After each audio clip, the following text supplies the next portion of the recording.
Louvado seja nosso Senhor Jesus Cristo, para sempre seja louvado. Querido povo de Deus, Evangelho do dia, quinta-feira, dia 8 de fevereiro. O Senhor esteja convosco, Ele está no meio de nós. Proclamação do Evangelho de Jesus Cristo segundo São Marcos. Glória a vós, Senhor. Naquele tempo, Jesus saiu e foi para a região de Tiro e Sidônia. Entrou numa casa e não queria que ninguém soubesse onde ele estava, mas não conseguiu ficar escondido. Uma mulher que tinha uma filha com um espírito impuro ouviu falar de Jesus, foi até ele e caiu a seus pés. A mulher era pagã, nascida na Fenícia da Síria. Ela suplicou a Jesus que expulsasse de sua filha o demônio. Jesus disse: "Deixa primeiro que os filhos fiquem saciados, porque não está certo tirar o pão dos filhos e jogá-lo aos cachorrinhos." A mulher respondeu: "É verdade, Senhor, mas também os cachorrinhos debaixo da mesa comem as migalhas que as crianças deixam cair." Então Jesus disse: "Por causa do que acabas de dizer, podes voltar para casa. O demônio já saiu de tua filha." Ela voltou para casa e encontrou sua filha deitada na cama, pois o demônio já havia saído dela. Palavra da salvação, glória a vós, Senhor. Querido povo de Deus, estamos agora em mais um dia da quinta semana do tempo comum. E hoje, de modo especial, nos parece que a liturgia coloca em evidência um certo tipo de pecado que o ser humano, qualquer pessoa, pode cometer contra Deus. Isto tendo em vista a ótica da primeira leitura, a qual Salomão, já em idade avançada, ele se desvia do caminho de Deus. Ele permite que as suas várias mulheres tragam para dentro do seu reinado outros tipos de deuses afora aquele único Deus de Israel. O que nós chamamos de pecado de idolatria. O que é idolatria? É você tirar Deus do centro da sua vida, Deus do centro da sua casa e substituí-lo por qualquer outra coisa que seja. Retirou Deus do centro e colocou qualquer outra coisa no lugar de Deus, isto é idolatria. E dentro da visão religiosa e cristã, isto é uma ofensa grave, é um pecado mortal. O que é o pecado? O Catecismo da Igreja Católica, no seu número 1849, traz a seguinte definição: o pecado é uma falta contra a razão, a verdade, a consciência reta. É uma falta ao amor verdadeiro para com Deus e para com o próximo, por causa de um apego perverso a certos bens.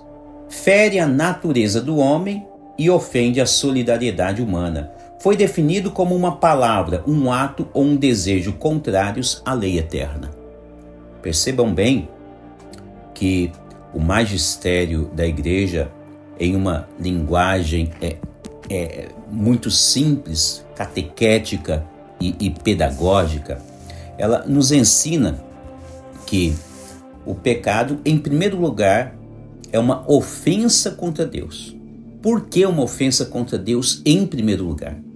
Porque é Deus quem vai nos reconciliar com o céu e nos oferecer a possibilidade da vida eterna.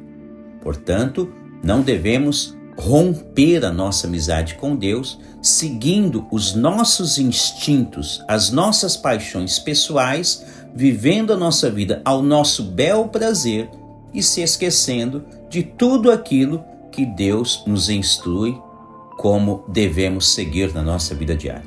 Salomão, infelizmente, ele comete um pecado grave contra Deus. Mas nós bem sabemos que, a partir da nova aliança, tendo em vista o verbo encarnado de Deus em nosso meio, Deus ele quer nos conferir a graça de um arrependimento sincero e voltarmos para Ele, né? Se nos arrependermos sinceramente do fundo do nosso coração, se reconhecermos o senhorio de Jesus a partir do Novo Testamento, Deus nos confere a sua graça novamente. Veja que é algo parecido que acontece no Evangelho de hoje, né? Uma mulher pagã, né? Ou seja, ela nem ainda conhecia a pessoa de Jesus. Talvez ela tenha ouvido falar de muito longe, mas o Evangelho de São Marcos hoje deixa muito claro que a mulher ela era de origem pagã, mas ela estava com um problema grave em sua casa. Sua filha, né, estava com um espírito impuro. E por isso, veja que a atitude dela passa a ser uma atitude exemplar para todos nós cristãos. Em primeiro lugar, enfatizo, ela era pagã, né? E mesmo assim ela teve coragem, ousadia de ir se encontrar com Jesus. E no encontro dela com Jesus, ela faz um pedido. E é bonito de se ver esse cenário porque ela não pede por ela pede pela filha dela.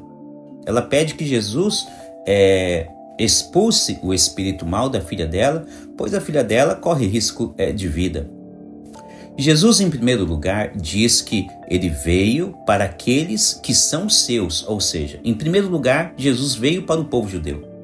Mas note que a mulher, ela nos abre uma perspectiva maravilhosa, a qual todos nós, quando reconhecemos o senhorio de Jesus, temos as mesmas oportunidades de todas as pessoas, pois Deus ele não faz acepção de nenhuma pessoa.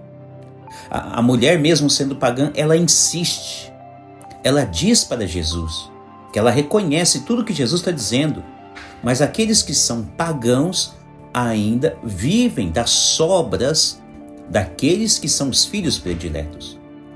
E é precisamente por esta insistência desta mulher pagã que Jesus confere a ela a graça que ela foi buscar.